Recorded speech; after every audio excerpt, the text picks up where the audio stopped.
I've always preferred camping in places that were far away from people. The less crowded a campsite was, the more I enjoyed it. About 2 years ago, my friend Jake and I decided to spend a weekend camping near a remote lake in northern Pennsylvania. The location wasn't an official campground.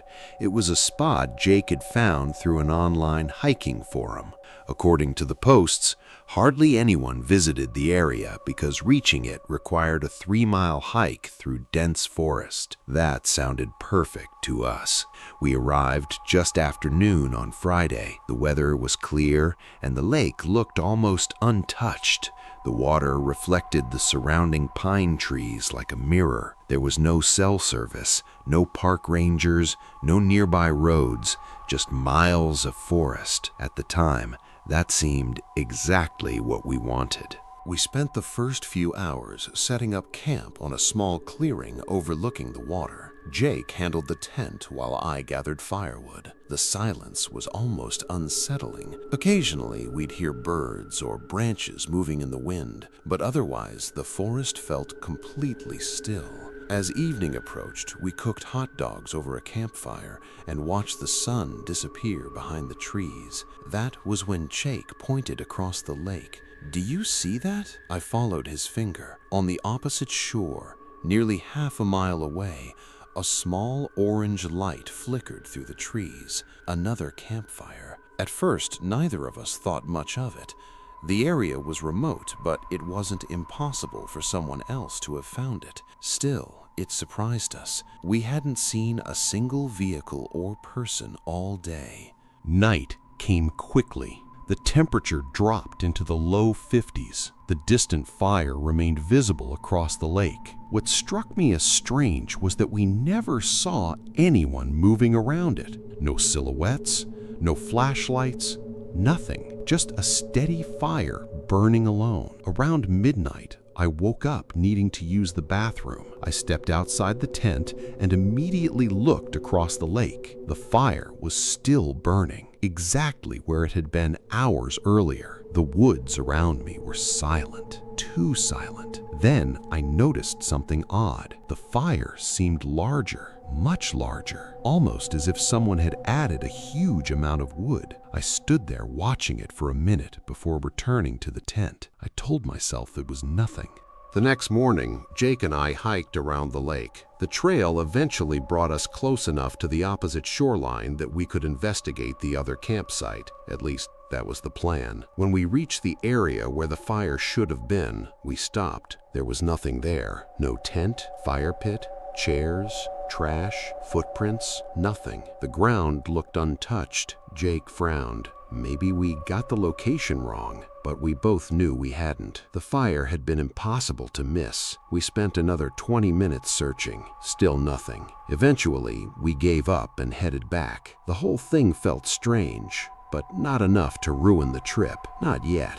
That evening, the fire returned. Same location, same orange glow. Jake noticed it first. "You're seeing that too, right?" I nodded. There was no way we had imagined it. This time, we watched it carefully for nearly an hour. Eventually, we spotted movement, a figure, someone standing beside the fire. The person appeared completely motionless, just standing there, watching the lake, watching us. The distance made it impossible to see details, but even from half a mile away, something felt wrong. Most campers move around. They gather wood, cook food, walk around. This person didn't. Around 10 that night, we heard a sound coming from behind our campsite. A whistle. One short whistle. Jake and I looked at each other. The noise had come from deep within the forest. Then another whistle. Closer. We grabbed our flashlights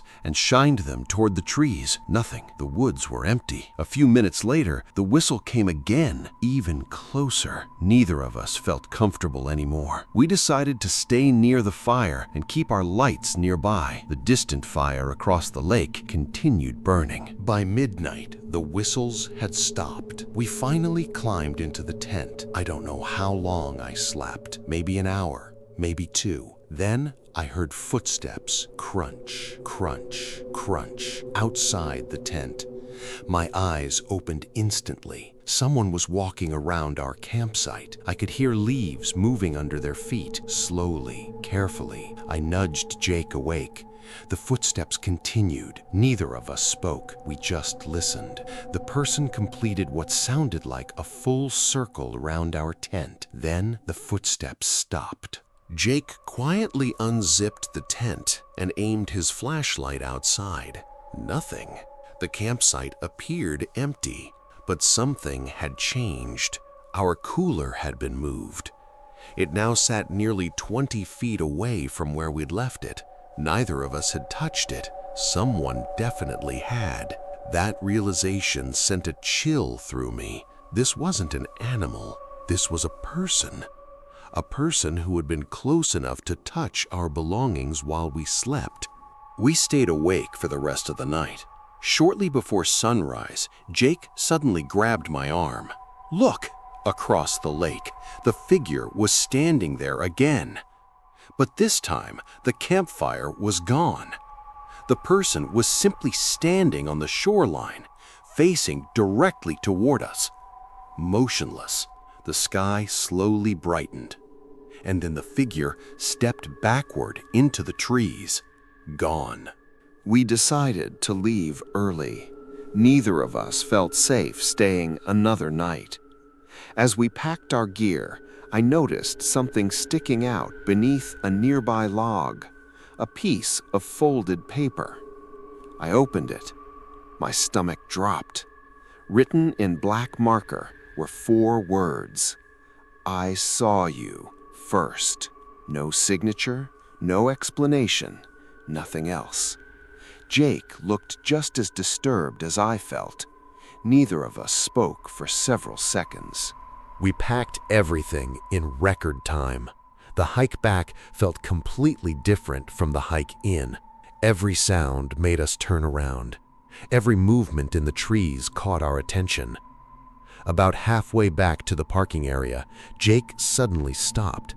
There were fresh boot prints in the mud, heading in the same direction we were. The strange thing, they weren't ours. Someone had been walking behind us. Recently, very recently. We finally reached the parking lot around noon. Our relief lasted only a second. Someone had scratched words into the dirt covering the back window of Jake's truck. The message was simple: come back soon. Neither of us waited around. We got into the truck and left immediately. To this day, I still don't know who that person was. Maybe they were just some isolated camper with a twisted sense of humor. Maybe they had been watching us the entire weekend. What bothers me most isn't the note or the footsteps or even the messages. It's the fact that whoever they were had plenty of opportunities to get close to us, and they clearly wanted us to know that. 3 summers ago, 4 of us decided to spend a weekend camping deep inside a national forest in West Virginia. It was supposed to be one last trip before everyone got busy with work and college again. The group consisted of me, my cousin Ryan, and 2 friends, Ethan and Mark. Unlike most of our previous camping trips, this location was completely isolated. The nearest campground was nearly 6 miles away. No designated campsites, no bathrooms, and no cell service. Just miles of forest. The kind of place where you could scream for help and nobody would hear you. At the time, that sounded exciting. Looking back, it was probably the first mistake we made. We reached a clearing around 3 in the afternoon. The area was perfect, a flat section of ground surrounded by trees with a small creek flowing nearby. We set up 2 tents. Ryan and I shared one. Ethan and Mark shared the other. The rest of the afternoon went smoothly. We explored the creek, gathered firewood, and relaxed around the campfire as the sun began to set. Nothing felt unusual, nothing felt dangerous. If someone had told me we'd be leaving in the middle of the night, I would have laughed. After dinner, we sat around the fire telling stories. Most of them were stupid jokes. A few were about previous camping trips. Eventually, the conversation died down. The forest became quiet. That's when Ethan pointed his flashlight toward the trees. "You guys see that?" We all turned. For a split second, I thought I saw movement, like someone stepping behind a tree. Then it disappeared. Mark shrugged. "Probably a deer." Nobody argued. But for some reason, I couldn't stop staring into the darkness afterwards. Around midnight, everyone headed to bed. Ryan and I zipped up our tent and settled into our sleeping bags. The temperature had dropped significantly. Outside, the forest was completely silent. No wind, no insects, nothing. Eventually, I fell asleep. Then something woke me. At first, I couldn't figure out what it was. Then I heard it. Crunch, crunch, crunch. Footsteps, slow footsteps moving through dry leaves very close to our tent. I checked my phone. 2:17 a.m. The footsteps continued, slow, deliberate. Whoever it was wasn't trying to hide their presence. I nudged Ryan awake. "Listen!" His eyes widened immediately. The sound was impossible to miss. Somebody was outside, walking around our campsite. The footsteps moved past our tent, then toward Ethan and Mark's tent, then back again. The pattern continued for several minutes, like someone was circling us. Ryan quietly unzipped the tent and looked outside. The campsite was empty. At least, that's what it appeared to be. The campfire had long since burned out. The surrounding forest looked completely dark. Then another crunch echoed from somewhere behind us. Ryan immediately zipped the tent shut. "Someone's out there." His voice sounded different, nervous. That's when I realized he was genuinely scared, and Ryan wasn't the kind of person who got scared easily. A few minutes later, we heard Ethan's voice. "Guys?" It came from his tent. "Are you hearing this too?" We answered yes. Now all four of us were awake. Nobody wanted to leave their tent.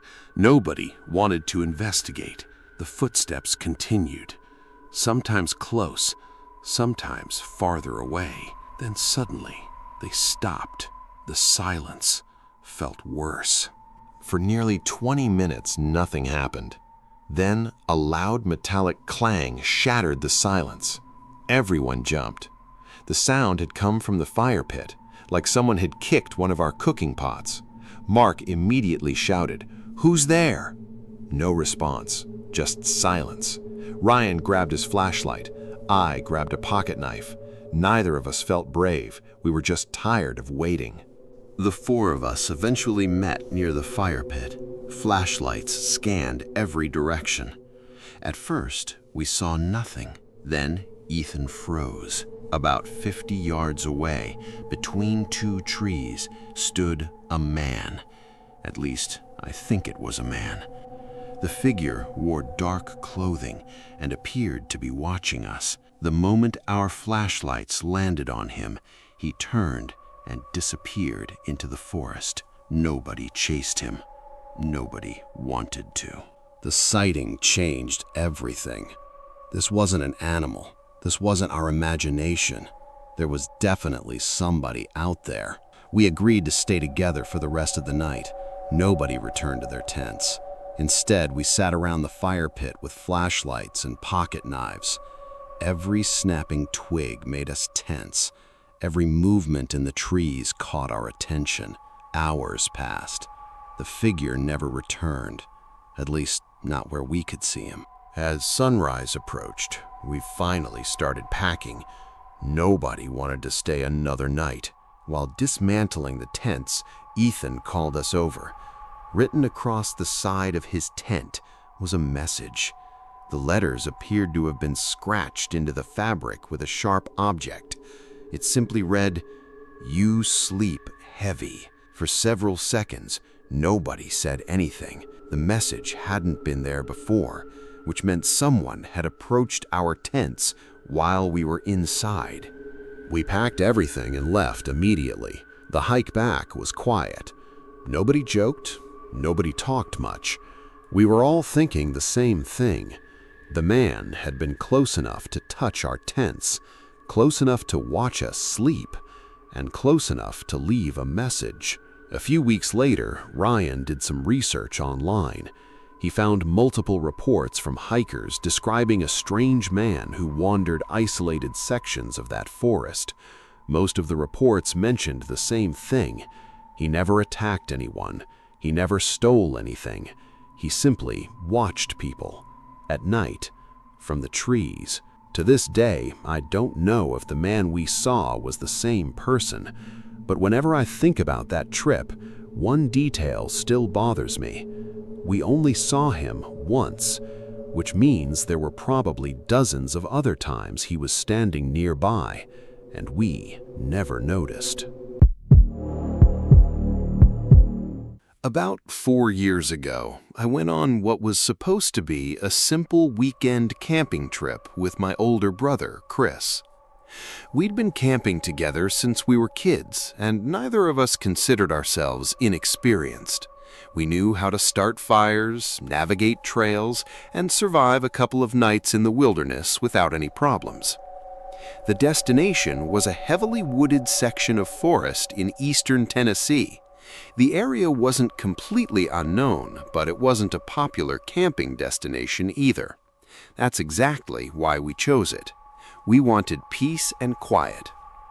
By late afternoon, we'd hiked nearly 4 miles from the nearest parking area and found a clearing near a small stream.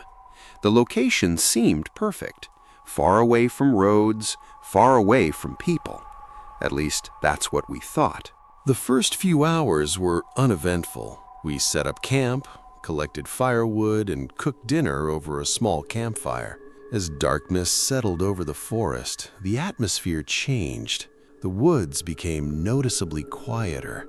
I remember mentioning it to Chris. "Does it seem unusually quiet to you?" He listened for a moment, then shrugged.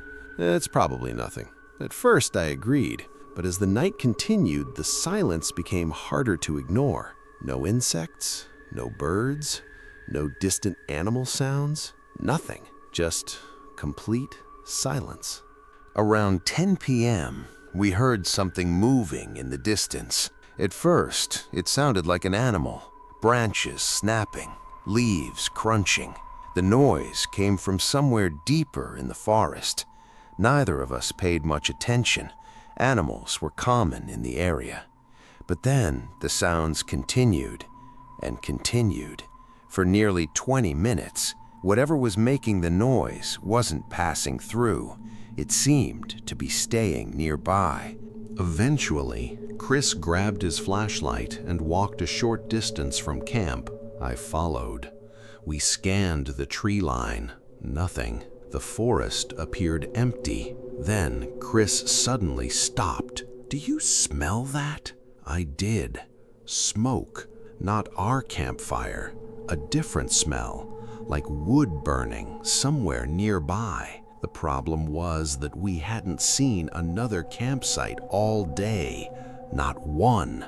The smell continued throughout the night, occasionally stronger, occasionally weaker, but always there. Around midnight, curiosity got the better of us. We decided to investigate. Using our flashlights, we followed the scent through the woods. After about 10 minutes, we found something unexpected. A fire pit, still warm, recently used, but there was nobody around. No tents, no supplies, no signs of anyone nearby. Just a smoldering fire pit in the middle of the forest. Neither of us liked it. Something felt off. We returned to camp immediately. As we approached our tents, Chris stopped walking. "Did you move that?" He pointed toward my backpack. It was lying on its side. I was certain I'd left it standing upright. At first, I thought maybe it had fallen over. Then I noticed the zipper. It was partially open. I never leave my backpack open, ever. We searched the campsite. Nothing appeared to be missing. Still, neither of us felt comfortable anymore. We stayed awake for another hour before finally going to sleep. Sometime during the night, I woke up. At first, I couldn't figure out why. Then I heard it. Footsteps. Not walking, running. Fast footsteps moving through the woods. Whoever it was sounded close, very close. The running continued for several seconds before suddenly stopping. The silence that followed felt even worse. The next morning, we found footprints. Human footprints. Less than 30 yards from camp. The ground had been damp from recent rain, making the tracks easy to see. Chris crouched beside them. They were here last night. The footprints circled part of our campsite before disappearing into the trees. Neither of us said what we were thinking. Someone had been watching us. We debated leaving, but after driving several hours to get there, we convinced ourselves we were overreacting. So we stayed. That decision almost became our biggest mistake. That evening, shortly after sunset, we saw a light moving through the trees. A flashlight. Someone was out there. The light appeared briefly, then disappeared, then appeared again from a different location, like whoever held it was deliberately avoiding being seen. By midnight, the flashlight had vanished. Chris and I sat silently beside the dying campfire. Neither of us wanted to admit how nervous we were. Then a voice echoed from somewhere in the forest. A man's voice, far away. We couldn't understand the words. A few seconds later, another voice answered, from a different direction. Then another, and another. At least 3 people, maybe more, all somewhere beyond the trees. That was enough. We decided to leave immediately. At nearly 1 in the morning, we packed our gear and started hiking back toward the parking area. The forest felt completely different now. Every shadow looked threatening. Every sound made us turn around. About an hour into the hike, Chris suddenly grabbed my shoulder. Behind us, far down the trail, a flashlight, following us. The light disappeared whenever we stopped and reappeared whenever we started walking. We eventually reached the parking area just before dawn. Neither of us stopped moving until we were inside the truck with the doors locked. As the sun began rising, Chris pointed toward the edge of the tree line. A person was standing there, watching us, too far away to identify, too far away to see clearly. The figure remained motionless for several seconds, then turned and disappeared back into the forest. We left immediately. A few days later, I learned something interesting while researching the area. Several hikers had reported encountering groups of people living illegally deep inside those woods. Not campers, not hikers, people who didn't want visitors. Whether those were the people we encountered, I'll never know. What I do know is this: someone was close enough to go through our belongings, close enough to circle our campsite, close enough to follow us through the forest at night. And if we had decided to stay one more night, I have a feeling things would have ended very differently.